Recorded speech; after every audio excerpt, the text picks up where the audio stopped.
Welcome to our panel event and podcast toward a Goldilocks deal on Section 702 surveillance reform. This event is co-hosted by the Reese Center on Law and Security and Just Security here at NYU Law. I'm one of your co-moderators, Tess Bridgman. I'm co-editor-in-chief at Just Security and senior fellow and visiting scholar at the Reese Center. In the Obama administration, I served in the State Department and at the National Security Council as deputy legal advisor to the National Security Council. I'll be co-moderating with David Aaron, senior counsel at Perkins Coie, who previously practiced in the U.S. Department of Justice and brings a wealth of experience as a former counter-espionage and FIDA oversight attorney.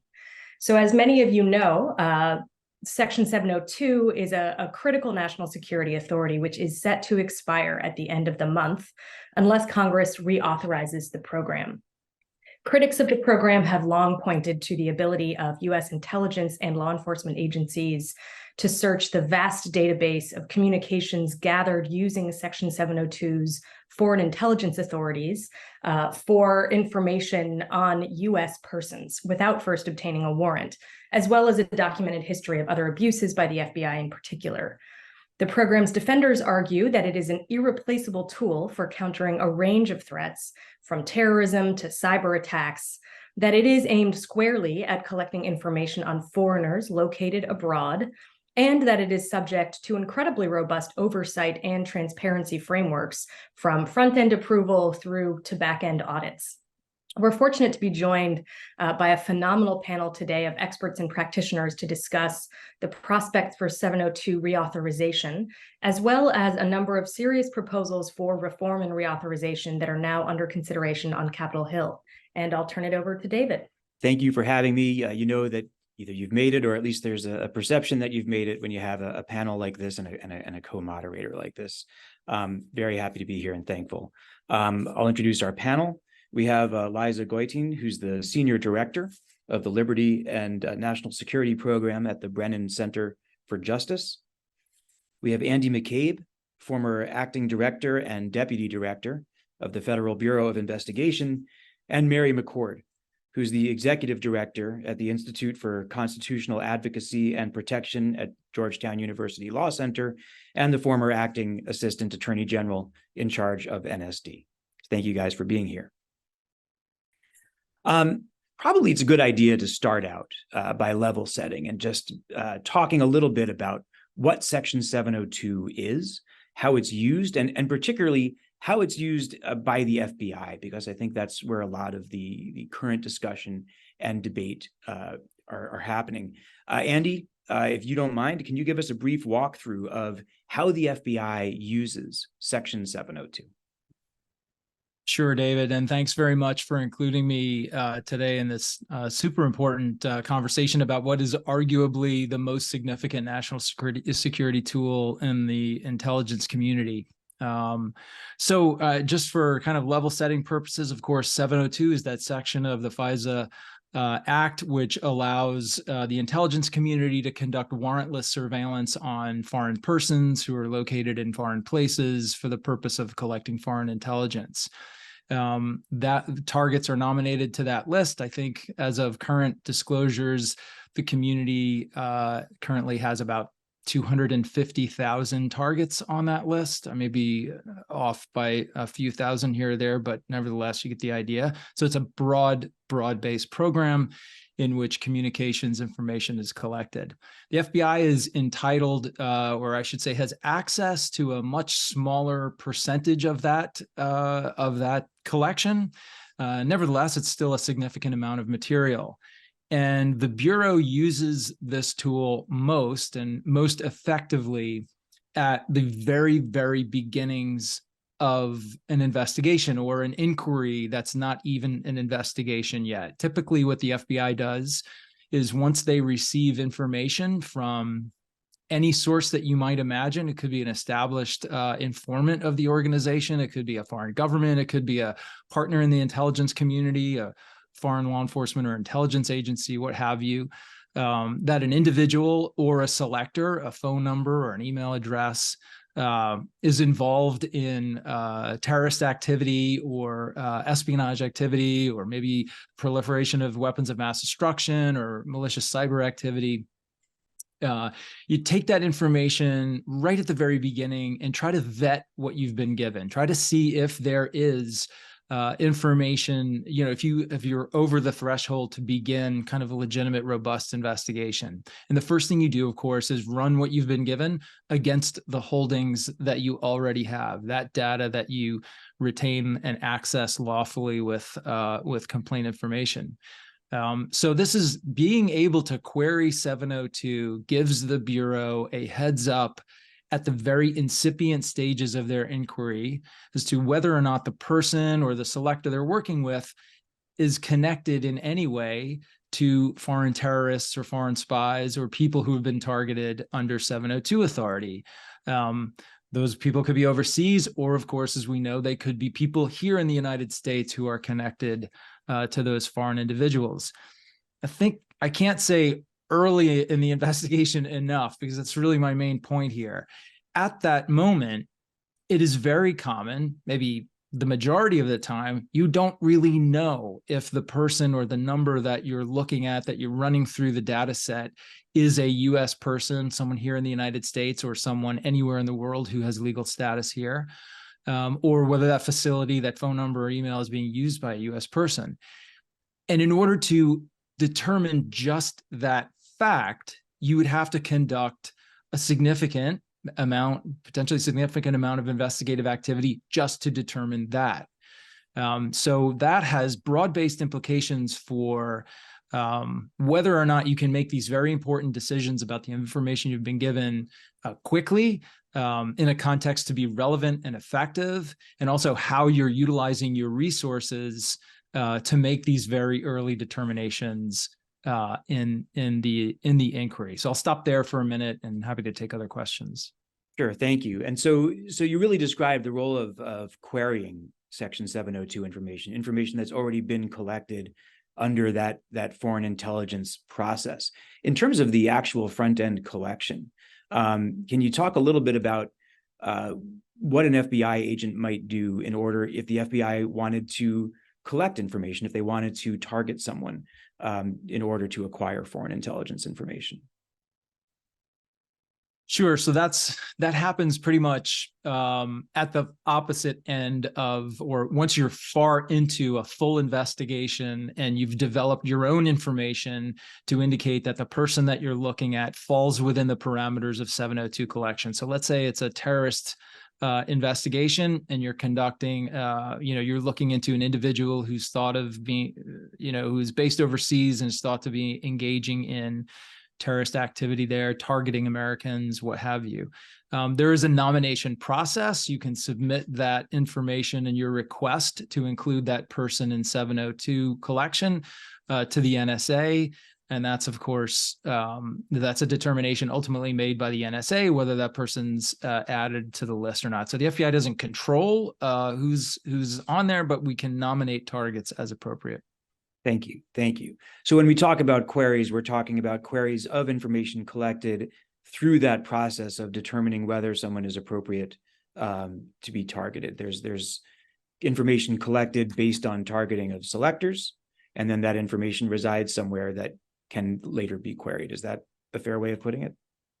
Well, they're two kind of separate channels there, David. So you, at the very beginning of an inquiry, you don't know what you're working with. And so you're going to take that selector, let's say somebody gives you an email address, and you're going to run it through all the data sets that we have, right? We want to know, did that email come up in a criminal case, in a prior FBI investigation, or a prior national security case? If it's a name, does that person have a criminal record? We might query our intelligence partners in the community to see if that person or that selector is known to them for whatever reason. And one of the many data sets that the Bureau can query against is 702 collection. So early on in the investigation and the inquiry, you can understand whether or not the person you're looking at or the selector that's being used is in contact with someone who's already being targeted overseas as a target of 702.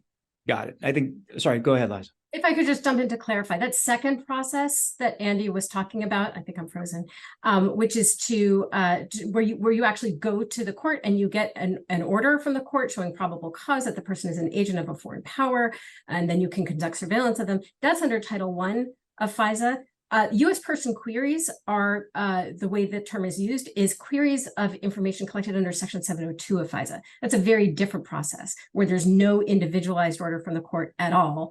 Right. That's so just to clarify that. No, and I mean, it's good to get terminology squared away across the board. I think when we talk about 702 targeting, I think we can all agree we're talking about targeting that is done based on targeting procedures that were approved by the court, but not individual orders that were approved by the court. So there's the front-end targeting process through which information is acquired, from targets who meet those procedures, and then queries are separate from targeting. Queries are of the information that has been collected through targeting. Fair enough?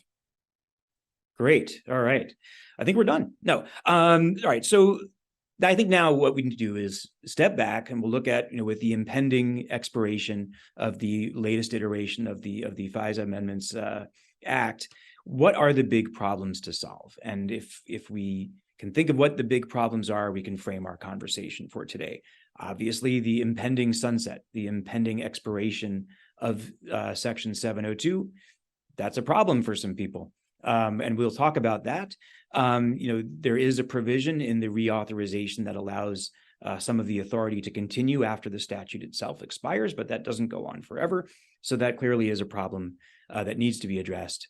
And we'll talk about that. As some in the audience might have picked up through the nuances of the prior discussion, the question of U.S. person queries. Under what circumstances should the FBI or other agencies be able to query already collected information for information of or about United States persons? What should the process for that be? What should the permissible uses of information that is discovered that way be?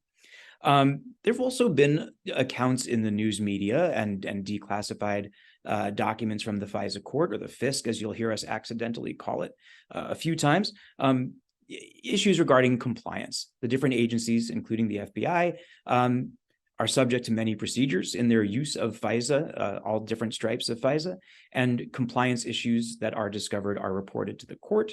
We'll talk about what is the nature of those compliance issues. Is there anything that should be done to reduce the number of them or the nature of them, and what that might be? But related to these kind of legal or implementation issues are also big issues outside of the law itself. We've seen an erosion of public confidence to some degree in the FISA system and the agencies that implement FISA. The political support that, in my experience, was always there in the middle every time these authorities came up for renewal seems to be fracturing.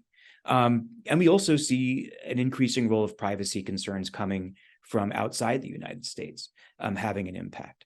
So while we'll talk about these kind of FISA specific within the law, within the process, potential changes or issues, I think we also need to be thinking about it in terms of not just what's strictly legal or constitutional, but what is required to maintain or rebuild that public confidence and the political consensus. So I'll ask the most important question of the day of each of our panelists, starting with Liza. Am I asking the right questions? Have I identified the right topics, or is there anything else that we should add to the list?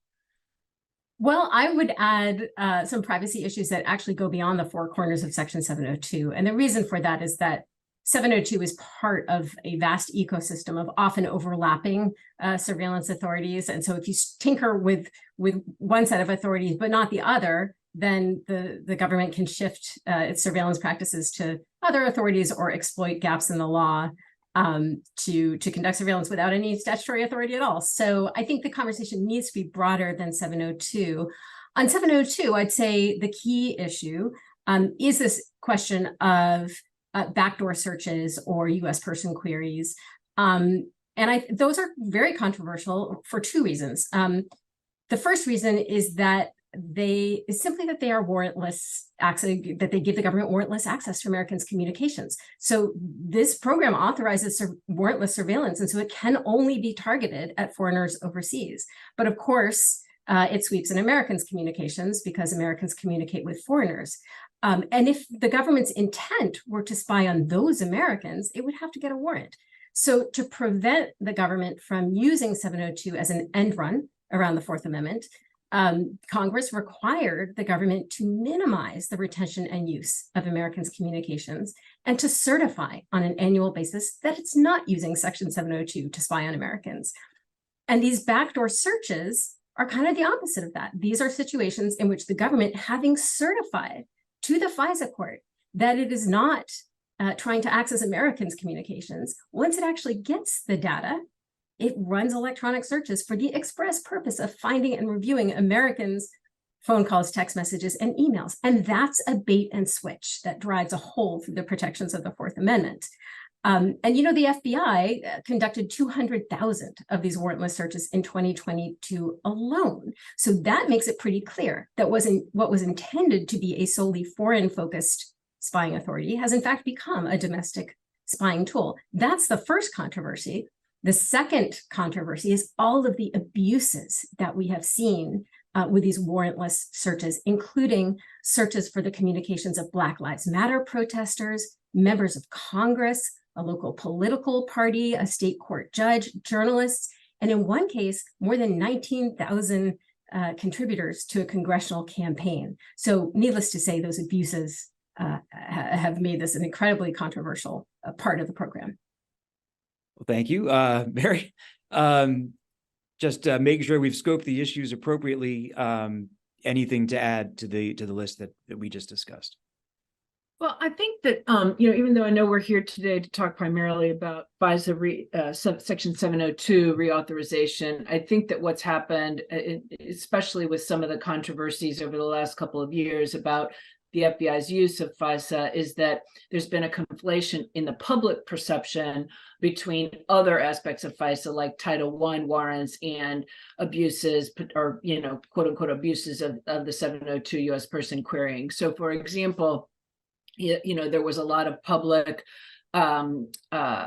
discourse, both because of Office of Inspector General memos coming out, as well as cleared, declassified FISA court opinions coming out, as well as congressional inquiries into the FISA Title I, the Title I FISA of Carter Page during the 2016 campaign, Carter Page being associated with the Trump campaign. And certainly it was revealed later on through all of these Inspector General memos and other investigations that some information that really should have been provided to the Department of Justice and ultimately to the FISA court, Foreign Intelligence Surveillance Court, in approving those Title I FISAs had not been supplied. And I think, that became a huge hotbed political issue for obvious reasons, given who Carter Page was and his connection to a presidential candidate. And I'm not really here to debate, where mistakes were made or how it could have been done differently. But there's no question that led, I think, to a lot of public perception that the FBI, potentially the intelligence community, the Department of Justice, was using FISA for political means, which has engendered some of this loss of faith in these intelligence authorities, which, as Andy said at the outset, are really, really critical authorities. Both FISA Title I, Section 702, and other intelligence authorities are really, really critical, not only in our battle against foreign terrorism, but also against other foreign malign influences, whether it is, cyber-related crimes, hacking into our, our critical infrastructure, into our election systems, into private companies' own information without their knowledge, whether it is recruitment of foreign agents from Americans by foreign governments, and whether it is unwilling sort of use of Americans by foreign governments, winning, of course, on the part of the foreign government, but not of the person who maybe is in contact. So there's really, really important reasons for Section 702 as well as Title I. And I think part of what we're seeing now in the controversy over, and I'm not trying to detract from Liza's points about U.S. person queries. I have some different views about those than Liza has, but I just think in general, this has become much more of a hotbed topic because of some of these political issues that have come up in the past. And that's why I think what we also are seeing when we're looking at some of the bills that have been proposed is not just 702 reform, but also reforms related to other aspects of FISA collection. Thank you. And Andy, I'll give you a chance. Any other macro issues to contribute to the conversation today? No, I think if we could sort through about 30% of all those, we'd be doing really good, really solid work. No, I think that describes the universe that we should look at pretty well. Great. So let's jump in, because we've all been seeing this sunset coming and talking about 702 and other parts of FISA has come up a couple times now, for a while. And now that the sunset is upon us, we actually have bills that would address various aspects of these things. So we can have the meaty conversation I think many of us have been wanting to have for a while that really asks, is there a Goldilocks solution? Is there such thing as a compromise that can get through Capitol Hill? And what are the trade-offs at stake with those? And I think having diagnosed the problem is a great way to start. Just to frame that out a little bit further, I think we identified, and Liza helpfully, I think, laid this out with her comments, both issues that have been raised with permissible uses of the program that are completely lawful in terms of the current statutory framework, and problems that seem to sound more in compliance or non-compliance, we should say, with the framework as it stands. I think we may have disagreement over the import of those compliance incidents and the causes of them. But I think we all recognize that there are compliance concerns, and that's something that's driving a few, at least, of the proposals that we're seeing on the table. So keeping that in mind, we want to address both what should the permissible uses be, what should the front end framework look like, and then how to deal with compliance problems. We have to kind of hold both of those as we talk through what's percolating on Capitol Hill. So without further ado, maybe if I can turn back to you, Liza, to start, because you did recently write a thorough overview piece for us at Just Security about one of the big bills, the Government Surveillance Reform Act, or GSRA, and I mean big literally. This bill tackles a lot more than Section 702, but can you give us a brief overview of the main parts of that bill that impact 702 implementation, and maybe also compare some of those provisions with some of the other takes we have? Bill coming out of Sissy and Senator Warner, in particular, a number of proposals floating around that are going to have to become part of a compromise. So if you could talk us through what those components are, and in particular from your perspective of what would be rights enhancing out of those proposals. Yeah, I'd be happy to. And it's interesting that you flagged the issue as being what should be permissible, and then how do you deal with some of the compliance problems? Because I think the solution to and they are separate issues, you're right. And I think the solution to them is the same, which is that that there should be a requirement that the government obtain a warrant or a Title I order under FISA when it wants to search these communications obtained under Section 702 foreign Americans' communications. I mean, to me, that makes a lot of sense, because again, the whole reason that these communications were obtained without a warrant was because the government certified that it wasn't targeting Americans. So if the government decides it wants to focus on an American and look at their communications, it should have to go back and get the warrant that it skipped at the front end. There is a provision to do that in the Government Surveillance Reform Act. It has exceptions. It has exceptions for when a person consents to the search, which may sound a little crazy, but in fact, one of the stated uses of these backdoor searches is to identify potential victims. And in that case, you could very well get someone's consent. There's an exception for emergency circumstances, for the life and safety, where the life and safety of the subject might be in jeopardy, or of any person.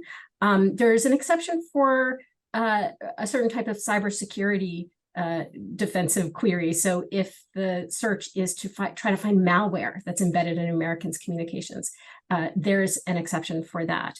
And the warrant requirement would not apply to metadata. So we often hear the government say, we want to know who foreigners are talking to or who these foreign targets are talking to in the United States. If there's a particular person, you can run their information and find out whether they're in contact with a foreign target. But what the government can't do is actually read an American's communications without getting a warrant. I would say that's the main Section 702 fix in that bill. By contrast, the Senate and House Intelligence Committee proposals require restrictions. In one case, it's a warrant. In the other case, it's a complete prohibition on U.S. person queries in a subcategory of cases, and that's queries that are seeking evidence of a crime only, which means that there is absolutely no intent in there to find foreign intelligence. That sounds like a compromise. In practice, it is carefully designed to do approximately nothing while looking like it's doing something, because those queries are so rare. They're vanishingly rare, because the FAI always labels its queries as having some foreign intelligence purpose when it's querying the 702 database. So last year, there were 16 cases out of 200,000 queries. There were 16 cases in which the FBI accessed Section 702 data as a result of an evidence of a crime only query. So that's really meaningless. It's a meaningless change. Beyond that, the House and Senate bills mostly just codify changes that the FBI has already made to its procedures. I don't know if we'll have a chance to talk about those changes later. If so, I'll leave it there for now. If not, I can talk about them now, but I will. The bottom line is those changes haven't stopped the abuses, and they haven't stopped the violations. They have proven already to be inadequate. So again, codifying the status quo is not the solution in this case.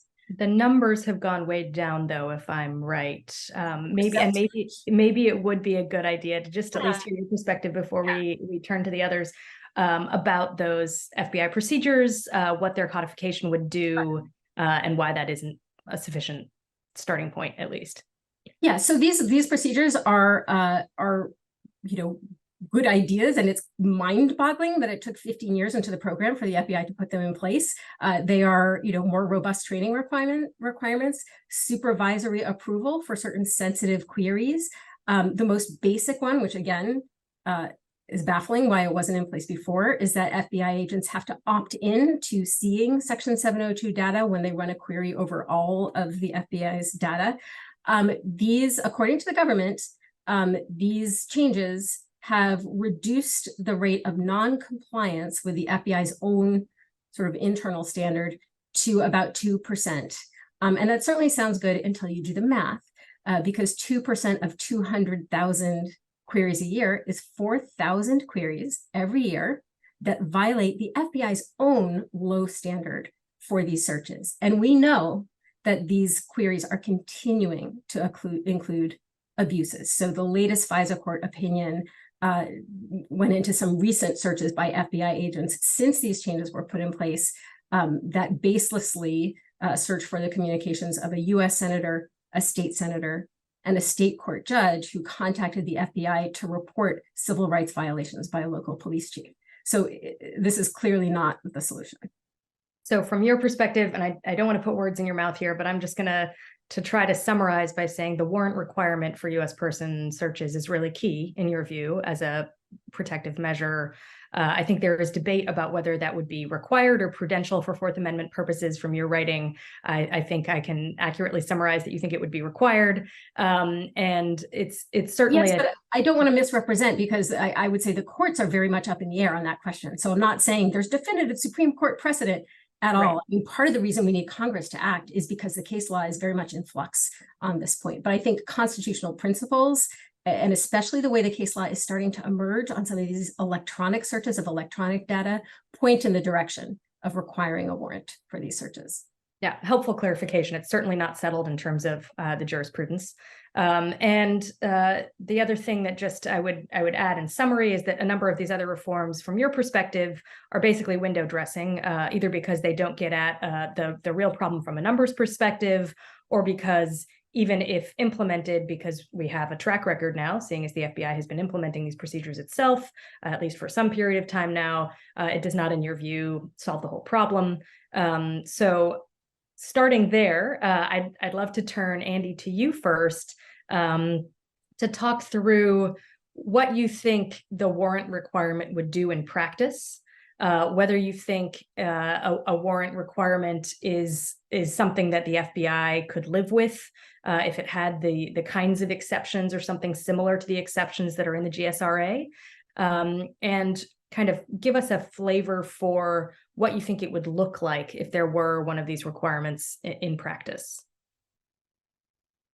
Sure. So that's a lot to chew on right off the bat. So this is there a Goldilocks solution here? Absolutely there is. But we're on in the middle of a very large sliding scale of steps that we could take. And it's important that we understand the impact on operational effectiveness that some of those changes will make. I mean, you could go all the way to one end and say the FBI shouldn't have access to this data at all. I think that would be a horrible result. I don't think that anybody supports that, but that seems to be kind of the far end of the Goldilocks solution. Or you can say, leave it alone, clean reauth, we go forward, no changes to what's happening. We're totally comfortable with the state of affairs in 702. I don't think anybody would make that claim either. So we got to land somewhere in the middle. Before I get into the impact of the warrant, I feel like it's necessary to set a little bit of perspective on how we got to this place. And that is in the transformation of the FBI and the rest of the intelligence community in the wake of 9/11. When very quickly we were rightfully held responsible for basically connecting the dots, right? We have the dots, we collect the dots, we have to connect them to understand what sort of threats that America currently faces so we can mitigate those threats and stop attacks from happening. So that's how 15 years ago we got to a place where you had to opt out. I don't even know if there was an opt-out option. 702 access, because we had lawful access to 702, it was one of the many data sets that were considered essential tools, essential to search against at the very beginning of an investigation or an inquiry. So, ruling that out was something that was unheard of in that immediate post 9/11 world. And I'm not suggesting that everything in that world was done perfectly and we should go back to that. I'm just trying to explain, like, that's how we started with this process of confederated searches. That was the gold standard. We should look at everything we have, that everything that could be relevant to an investigation that we had predicated and were conducting. So that's what happened. I think that the current status of opt-in is one of those essential reforms. I think it's great that the FBI has done that. I think that moves us to a very different place on the sliding scale, and a place that we should be. So let's talk about warrants. A warrant requirement to search the data set would be completely unworkable for the FBI. Doesn't really change the tool instrumentally for any of the rest of the intelligence community's use of it. But for the FBI, the USPR people, it's our responsibility to investigate USPRs, to deal with USPR information, that sort of thing. It would be essentially impossible. And the reason is you don't know enough to collect probable cause, whether in the FIDA standard or a traditional almost Title III standard. You wouldn't know enough to be able to go in front of a federal judge or a FISA court judge and make that argument for probable cause at that point when you're vetting information that you know very little about. And in fact, to pursue that, you'd have to have conducted an investigation to simply determine, first, whether or not the information you had belonged to an USPR, and second, what that person had been up to, whether or not there was probable cause to believe they were an agent of a foreign power or engaged in criminal activity, what have you. So you're almost putting the cart before the horse in saying we want you to do more investigation of these people who you know little about before you can search the data that's currently in your own holdings. I think not my favorite resolution, not my favorite approach to this. I don't believe the warrant requirement is necessary, and I don't think that's the solution that works for the FBI. I totally understand why other people are more comfortable with that. The halfway has been maybe what PCLOB proposed, which would be you can search the data set with USPR or presumed USPR information, and you have to get a search, or you have to get a warrant from sub warrant, not quite a warrant, different standard from the FISA court to look at a positive hit. And that certainly would impose a much lesser burden and be less of an impediment to the operational pace that is necessary to protect America. But still, you are putting roadblocks in between the organization responsible for stopping those things from happening. You're putting roadblocks in between their ability to see what they already lawfully have. So I know this is not a new explanation of where law enforcement would fall out on this issue, but it is perennially this core problem with the warrant requirement. So when you think about that sliding scale, if I were still running the FBI, if there are things that bargains I had to make to continue access to 702 as a critical component of protecting the country, a warrant requirement is not a bargain I would make.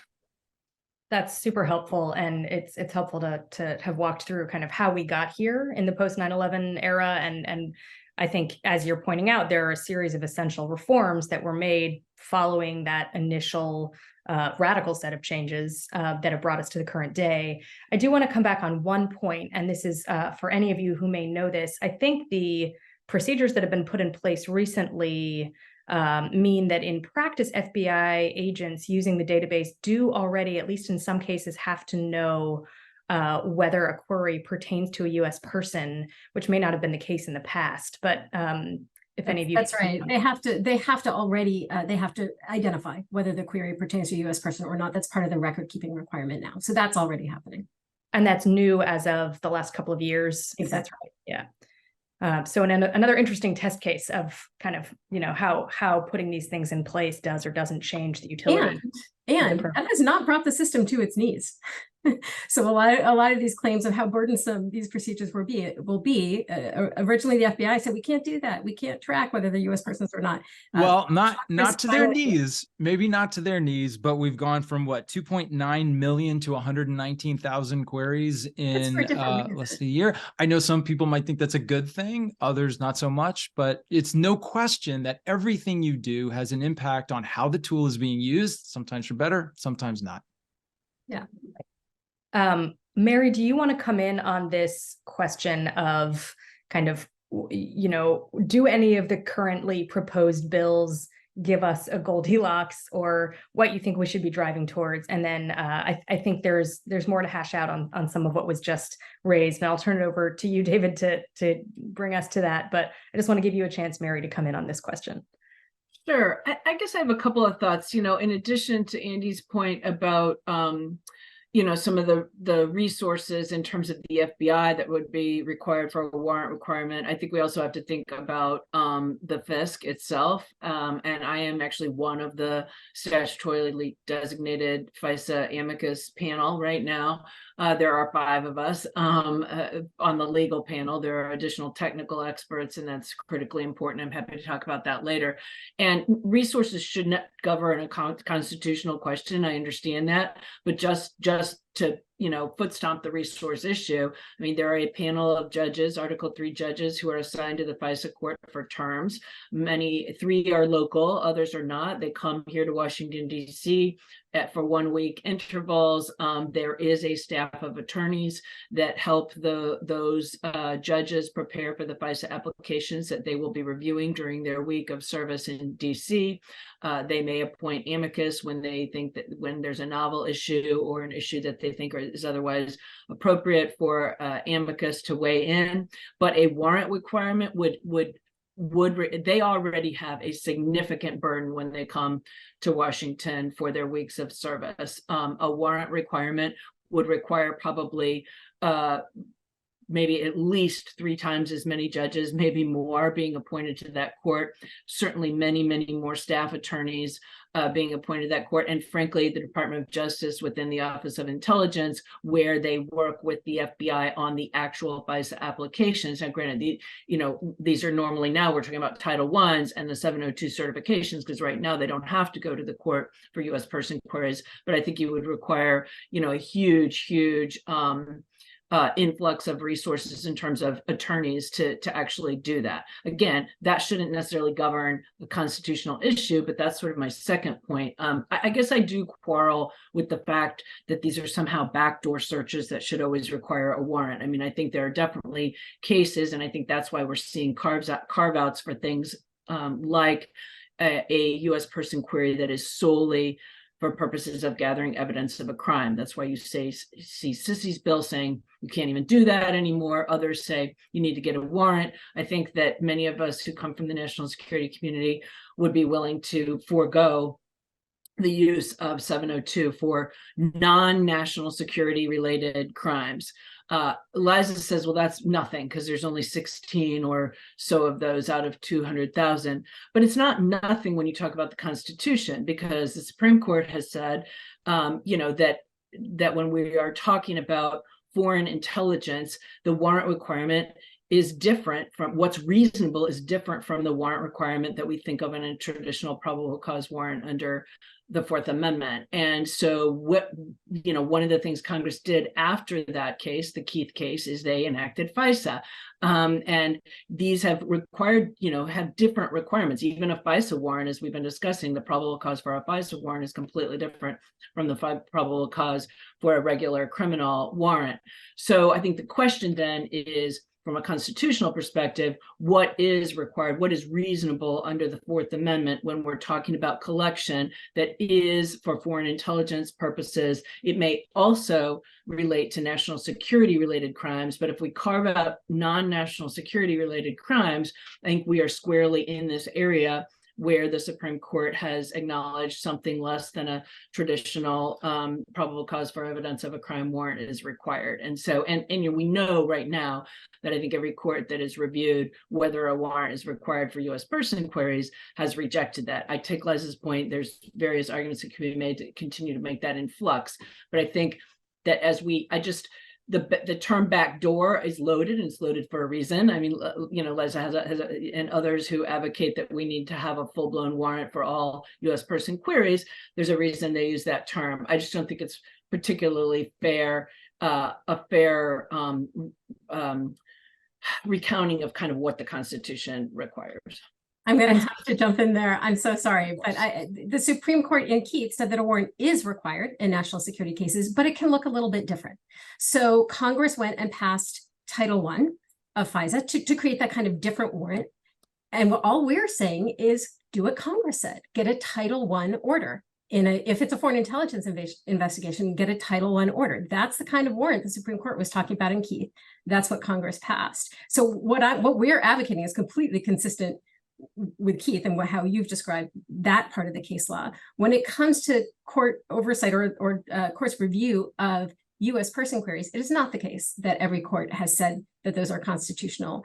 Some courts have, but there are 4 appellate court judges who rejected the government's argument for why these are constitutional. They said that's not the right standard to apply. This is the right standard. The right standard is that U.S. person queries are a separate Fourth Amendment event. And a unanimous panel of the Second Circuit remanded to the district court to do that analysis, which hasn't happened yet. So there are 4 appellate court judges who expressed deep constitutional concerns, and that is still playing out right now in the courts. They did not uphold warrantless backdoor searches. And to be fair, I'm not sure that Mary was arguing anything that's terribly different from that in terms of the case law.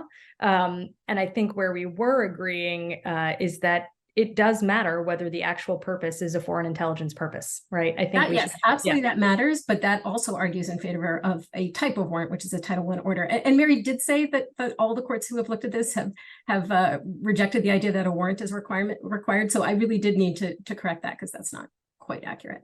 I could take issue, but I think we need to move on. So yeah, and one of the things that we want to move on to actually is what are some of the other ways to slice and dice this that I think David has queued up to come in on. So I'm going to turn over to you, David, on that.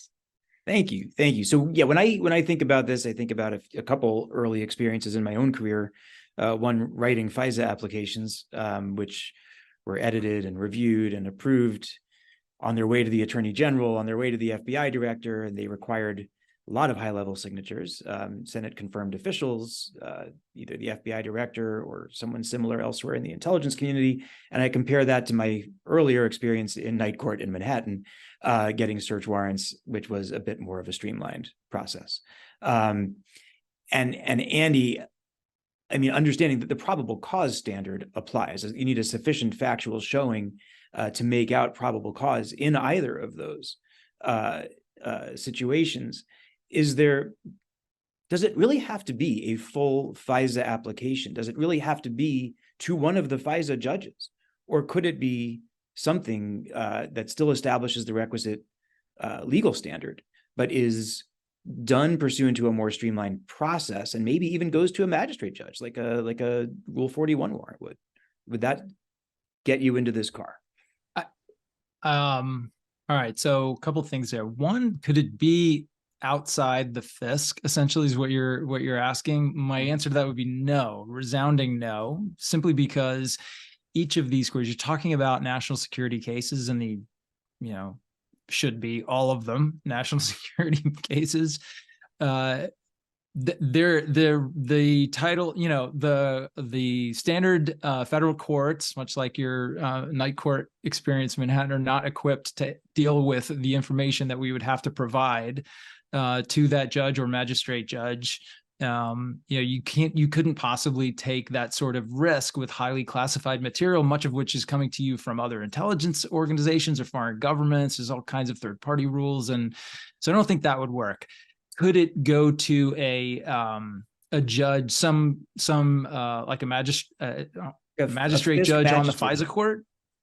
I don't think anybody would have an issue with that, but I think you'd have to, as Mary alluded to, you'd have to increase the FISA court resources enormously to be able to handle the volume. That's number one. Number two, in terms of the burden, the time and the effort and the people, I think you got to think about it more like a Title I FISA request, because that's really what you're talking about at that point. You're talking about making some version of a FISA request, a probable cause standard in a FISA request. So would it have to be quite as elaborate as the FISA applications that you wrote? Maybe not, but probably pretty close. My own significant experience with those packages and signing them as deputy directors, they don't tend to get smaller over time.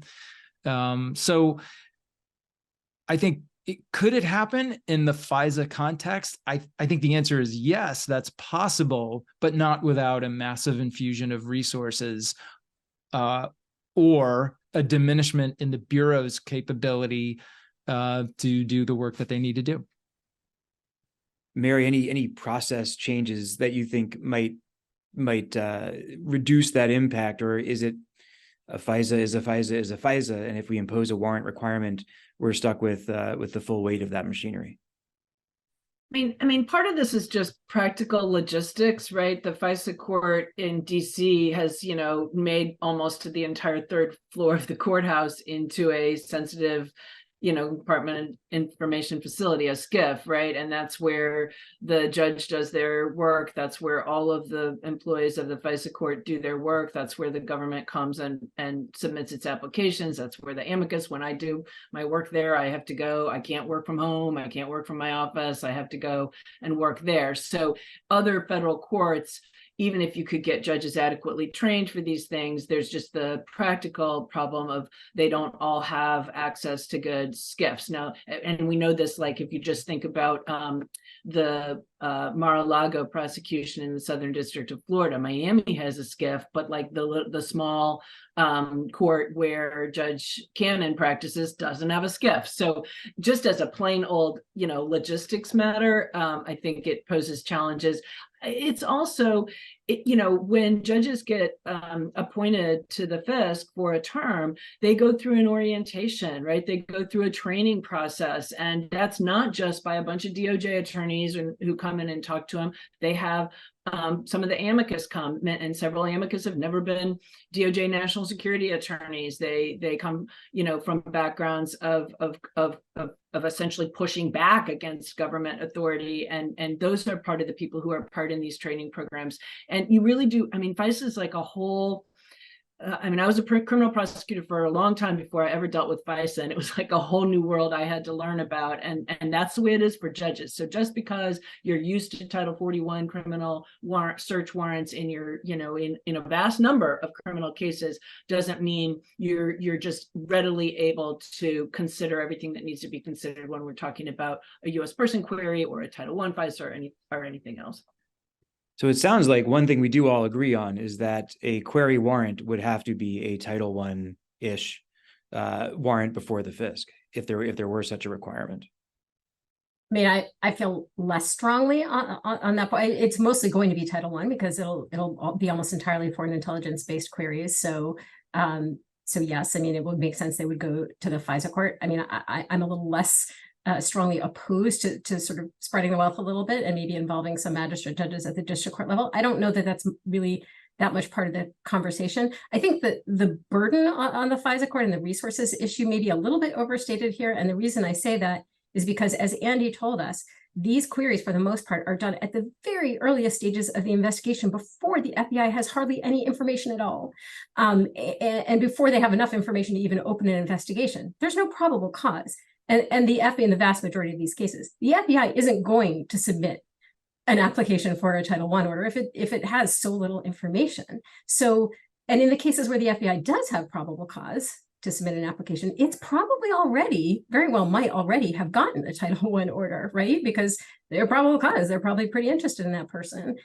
So I don't think the additional burden beyond what already takes place to get Title I orders is going to be, there'll be some, but it's not going to be, I think, quite as high as I think it's often portrayed. I think you're right about that.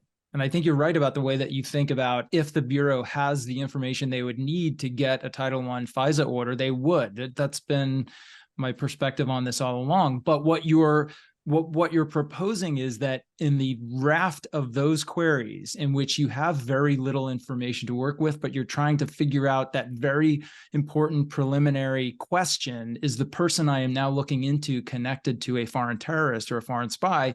You just wouldn't know. Well, there might be other ways to know. For example, you can run the metadata query, like I said, without getting warned. That could tell you a lot. There are certainly other investigative techniques you could use. But the idea that you can read an American's emails when you have very little information about them, let alone probable cause, that to me is completely contrary to what the Fourth Amendment stands for. What we're kind of zooming in on here is this question, again, of going to the front end issue of permissible uses, right? So we're not now talking about compliance problems. We're talking about what should this tool be used for? I think one of the things that I've heard, particularly from government attorneys defending the program, is that courts have in fact upheld and should uphold the idea that information that is lawfully within the government's possession, that they have collected pursuant to court-blessed procedures that are Fourth Amendment compliant as a front-end collection matter, should be able to be searched pursuant to all of these other procedures that have been set up. And if they are not searched, that is the government essentially leaving very important information potentially in these foreign intelligence cases. So let's hive off evidence of a crime cases for a minute, leaving that information on the table, so to speak, or leaving the government in the dark might be another way to put it. So, one of the things that I think is kind of tricky and lurking under all of this is, what does it mean for something to have foreign intelligence value when it comes to an investigation that involves U.S. people? That's, I think, a question that we haven't talked about much. I'm wondering if Mary or Andy wants to come in on that, just to give us a flavor for what kinds of cases we're talking about here, where there is a foreign intelligence, an issue of foreign intelligence value. But then the question, I think, will be whether, in fact, the cases that matter, we would be able to solve either getting a warrant with all the process that entails, or if there is true exigency in some of these cases, applying the exception. So I guess the question is, what kind of is the flavor of cases we're talking about? Why do they matter? Assuming we are really concerned about cases with foreign intelligence nexus. And for that subset of cases that I think we all think is important, including when they involve USPers, why not, assuming we can up the resources of the court, et cetera, why not get that warrant unless it is truly exigent? I think Andy would be better than me on the scope, but then I can come in after Andy on some of the ramifications. Sure. So I guess, it's always kind of my go-to because was the majority of my experience on the national security side and the FBI's counterterrorism cases. And, 702, access to 702 was an essential tool in vetting counterterrorism investigation. Especially with the FBI's approach of leaving no lead uncovered, you have the responsibility to thoroughly vet every piece of information that comes in, literally 24 hours a day. And to say the vast majority of those inquiries don't turn out to stop an active plot would be an understatement, right? You do a ton of work to find the one case that is connected, and that is why 702 is so incredibly important.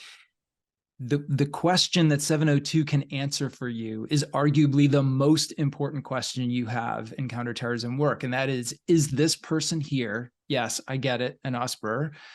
Are they connected to a foreign terrorist who's actively plotting against the United States? And I guess that, probably the easiest example I can point to is a case that we worked in which the target was the bombing of the New York City subway system and Najib al-Azazi. Najib al-Azazi was infamously in a hotel in the Denver, Colorado area, working on the manufacture of explosives. And he couldn't remember the right combinations of ingredients that he had been taught while he was in Pakistan being trained by Al-Qaeda. So he reached out via email to his bomb trainer and asked a kind of coded question about some of those materials. And it was that email exchange that was picked up ultimately by an intelligence partner that was available to us through 702 that started started our awareness of that plot. And when Zazi, not long after, got in his car and drove from Denver to New York with gallon or more of what would be TATP explosives to be used on the subway system, we would not have known that activity was going on because we weren't looking at Najib al-Azazi here in the United States at that point. So, counterterrorism is a game of lots of work for very, very few rewards, but those rewards are absolutely essential to keeping people alive and keeping the country safe. And so it's hard to understand that balance, and what I'm sure looks to many people like an overly aggressive access to electronically collected information. When you ask practitioners of counterterrorism, is it worth it to stop the one plot that might save thousands of lives riding the subways in New York? Our answer is yes, I get it. We have a very unique perspective, but that's essentially what we're talking about. Yeah, and in addition to obviously the counterterrorism examples that Andy was mentioning, we have so many other examples, and I guess Liza might say those would fall within the exceptions of the GSRA bill, which I have not studied in nearly the detail that Liza has. But there's so many other things also that the FBI is looking for, things that we talked about early on about victims of cyber intrusions, other types of national security crimes, people who are being targeted for either recruitment or just targeted for information that they might inadvertently provide, and being able to provide defensive briefings to those people. Certainly consent is not always going to work, because you can't reach out to somebody if you don't know whether they're a target or a suspect themselves. You just know that there's contact here, right? So you've got to be able to do something before you reach out and seek consent to do that search. So some of those exceptions I don't think would always work. But I guess that the point I would emphasize, having listened to this discussion thus far, is what it feels like the warrant requirement would essentially be doing is put the wall back up that was purposefully taken down after 9/11, and again after Fort Hood, when those looking into intelligence failures before Fort Hood also felt like there were more reasons to be able to sort of share information through FISA collection throughout the intelligence community and the national security community, including those who are looking at criminal activity. Again, I would carve out, and I think many national security professionals would carve out of that crimes that are not related to national security, but so many national security related crimes, I mean, they're by nature going to involve foreign intelligence information. Well, I shouldn't say that, because I think we have a whole nother area of domestic extremist violence that does not involve foreign intelligence information that is, from my perspective, still a national security issue. But we're not talking about that here, when for the most part, unless there are connections to foreign intelligence, which there could be, even when it comes to domestic extremist violence. But you've got to have that foreign intelligence collection. So I think that, you know, as we talk about this, and I think as Congress debates that, that's what we really have to be thinking about when we're thinking about what kind of additional requirements. And some of the examples I gave, you just would not be able to make FISA Title I type PC when you don't have any reason to have probable cause to know that the person is an agent of a foreign power, when you're just trying to figure out if he's being recruited or targeted or is a suspect, nor would you yet have probable cause that you would find evidence of a crime. So there's things that would be missed. There's a gap. Yeah, there's a gap. That's a really helpful laydown. I want to let Liza come in on this briefly, and realizing that we're running short on time, I want to let David then turn to another area that we wanted to make sure to talk about, which is potential internal reforms within the DOJ, and kind of what those might do or wouldn't do. But Liza, do you want to come in on this before we Sure. I'll try to be quick. The Zazi case did not involve a U.S. person query. The Zazi case, these emails were discovered because the FBI was reviewing the foreign targets emails and came across Zazi in those emails. None of the proposals, like in the GSRA or any of the other proposals I've heard, would prevent the FBI from making use of information that it came across when reviewing a foreign target's emails. And in that way, it is completely different from the wall. But what the Fourth Amendment can't tolerate is collecting all of this information without a warrant, with the intent of mining it, going and searching for Americans' communications. That's a very different matter. And, you know, the government has never cited any instance in which a U.S. person query was helpful in discovering a terrorist plot. It's never even claimed that U.S. person queries have ever been helpful in identifying terrorist plots. It has given some examples of situations in which U.S. person queries were useful, mostly in identifying potential victims of foreign plots. And if you look at each of these examples, it appears in each case that the government either had probable cause or could have gotten consent or invoked the exigent circumstances exception. Yeah, so I think we're talking about two different kinds of cases: the developing plot case and the kinds of cases that Mary was talking about, where there does seem to be a real gap, which is when you're actually trying to figure out what is that foreign intelligence nexus. Is someone being recruited? Are they a victim? And that's a different fact pattern. And I think it's important to keep those separate. David, over to you for the next area we wanted to make sure we cover. Sure, thanks. And you know, we haven't talked a whole lot about the traditional FISA, the electronic surveillance and physical search that's conducted under individualized warrants supported by probable cause statements. But you know, some of the proposals that have accompanied some of the 702 reform proposals have had to do with that process, and it's good to bear those in mind. Some of them have to do with importing the concept of Brady information into the FISA process. And for anyone who's listening and not, you know, terribly familiar with all that, you know, lawyers in general have a duty of candor to a tribunal that's enhanced when you're in an ex parte situation. But the Brady obligation in a criminal case goes arguably much further than that. Prosecutors, particularly in national security, have to search government holdings under some circumstances to see if there's any information that could be exculpatory for a defendant, that could cut against their theory of guilt. What do you think of importing, or in some fashion, a similar obligation into the FISA application process for Title I and physical search FISAs?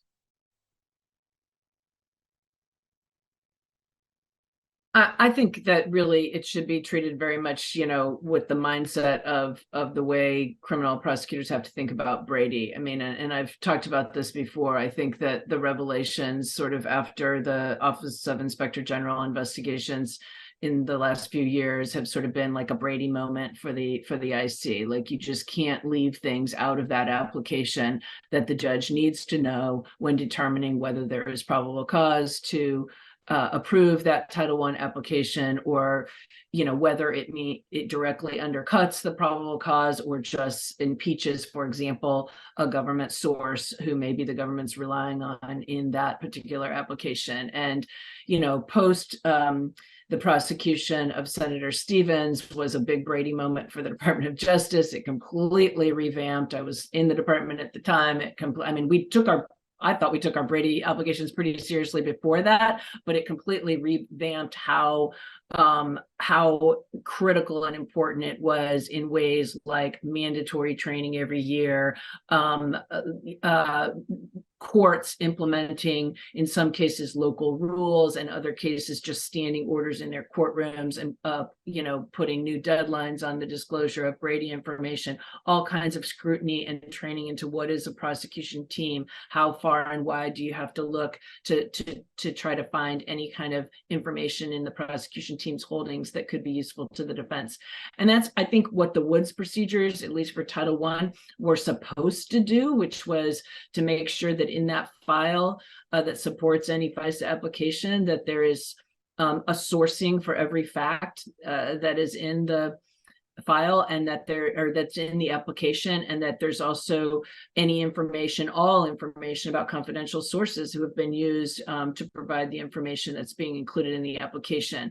The Inspector General's reports have shown that there were compliance issues across multiple field offices with complying with those Woods procedures. So I think that needs a culture change. What happened post the Stevens investigation was a culture change, new guidance coming out from the Deputy Attorney General, not just the trainings, but just really heavy across the board emphasis coming straight from leadership at the department, as well as from judges pushing on it in court, that changed the culture.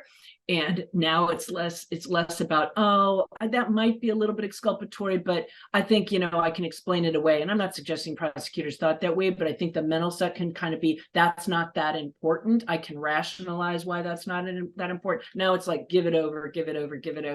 And that's the way it should be, in my, in my opinion, for your applications to the court. It's a different circumstance, but the culture's just got to be good, bad, or ugly. You put it in the application. I think the red flag is, if it's something you'd rather not turn over, that means you have to turn it over. So Andy, from a process side, I mean, what are now referred to as the accuracy procedures, formerly known as the Woods procedures. Mr. Woods, whose first name I won't disclose, spent decades living that down. It can be very cumbersome to comply with the accuracy procedures and to review compliance with those. What would the operational effect be of an additional obligation to search for and disclose, for lack of a better way to put it, Brady-ish information in the FISA context? I think Mary described it well as a change of culture. And I think that's, if we learned anything from the IG investigations of the Carter Page FISAs, it's that we were wildly overconfident in a system that was already greatly burdened, right? We didn't suffer for lack of requirements and lack of process and lack of, as you said earlier in the webinar, high-level signatures and approvals from people all at both sides of the street, from DOJ to FBI. But nevertheless, the compliance with those processes at the most elemental level was just not what we thought it was. We thought that having checked all the boxes by the time the package reached the director's office meant that everything was perfect underneath, and clearly it wasn't in those FISAs. So I think we need to have that same sort of cultural change here. Honestly, I get it. 2% of 200,000 queries is still a very big number. On the other hand, the Bureau is I think reasonably pleased with the fact that they're running a 2% non-compliance rate right now. There is no acceptable non-compliance rate, but at the same time, there is no organization of 37,000 people that's going to have 100% compliance. And I don't think that the solution for this is creating new, more intricate webs of accountability traps. I don't think that that's how you get to better compliance performance. I think you get there by that sort of cultural change that Mary talked about. And it's not just training, because we all know everyone in every work environment is bombarded with training requirements every day. Some of them work, some of them don't. That is one necessary piece, but it's not the entire thing. I think it all comes back to how, in the FBI's case, how bureau leadership talks about and messages and communicates to the workforce, particularly the national security workforce, their responsibilities, their constitutional responsibilities when they're dealing with information, and particularly classified information and information in the FISA context. So that's kind of a squishy answer, but I don't think that there's a checklist that's going to get us to where we all want to be. It's a process that's going to take a lot of time, probably slower improvement than anyone would like, but nevertheless, consistent improvement over time. Liza, sorry. If I can, David, I'm realizing that we only have 3 minutes left. So if I can ask each of you in a minute, if you can, to give us what you think, based on this discussion, the Goldilocks solution looks like, going farther than you're comfortable with. So for each of you, if you were recognizing you're going to leave something on the table that you want, what is the compromise that you hope Congress will come to in this reauthorization season? Maybe I can start with you, Liza. Yeah, I mean, we didn't really get into this, but to me, the warrant requirement that we're seeing in the GSRA and that others are proposing is a compromise. It's a compromise, not because I would say there should be no searches whatsoever. And there certainly are members of Congress who want to see Section 702 sunset. So in that sense, a warrant is a compromise. But also, I think that for regardless of the type of information that's being queried. So if metadata is being queried, if other types of information are being queried that don't have the full protections of the Fourth Amendment, the government should still be required to follow whatever legal process it would have had to follow to collect that information upfront, if they had been upfront about the fact that they're actually trying to access an American's records. So if it's communications data, they wouldn't have to get a warrant.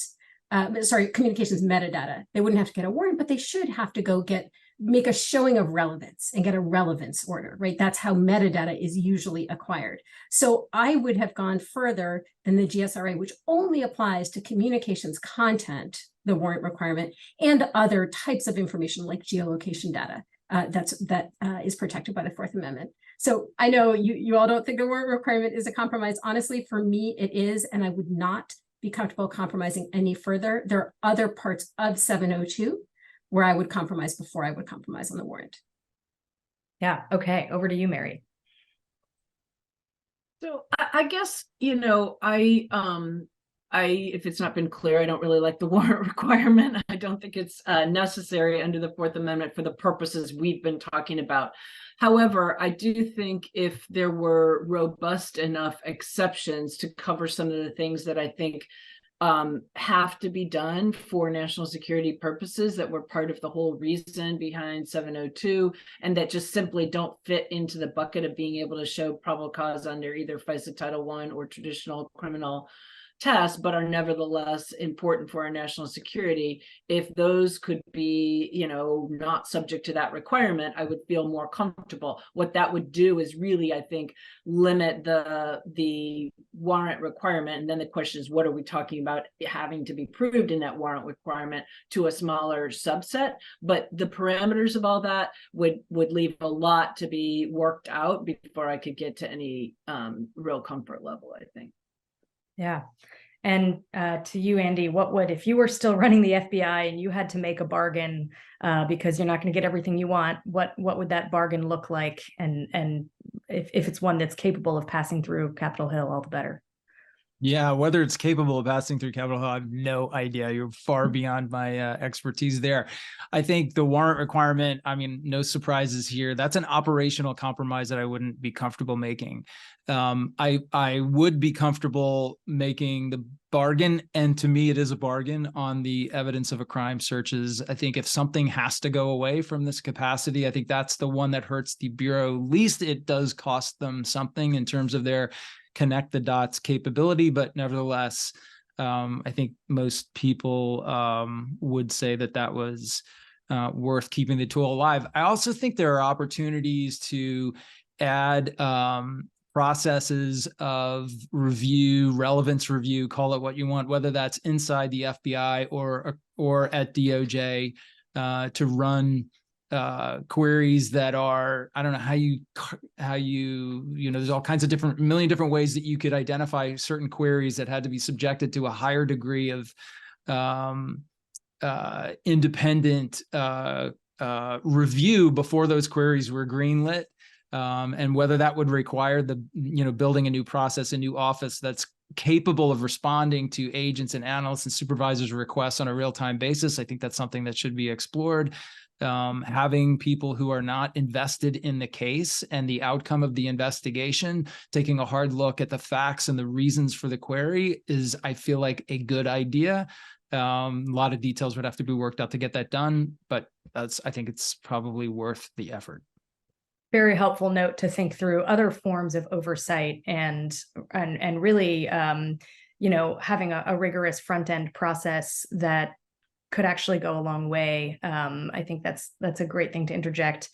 If I had a crystal ball, I suppose I'd say we're probably looking at a short-term extension while Congress figures out what this Goldilocks looks like, and whether it's something between what Liza describes as already being a compromise in the GSRA or what Andy and Mary describe as already being a compromise in the SISI proposal remains to be seen. But thank you all for giving everyone who's working on this on the Hill and everyone who's interested in the broader public so much really kind of helpful insight and experience to think through as they try to find that solution. And we also want to thank David, my co-moderator, and of course, Just Security and RCLS for hosting us today. Thanks, everyone.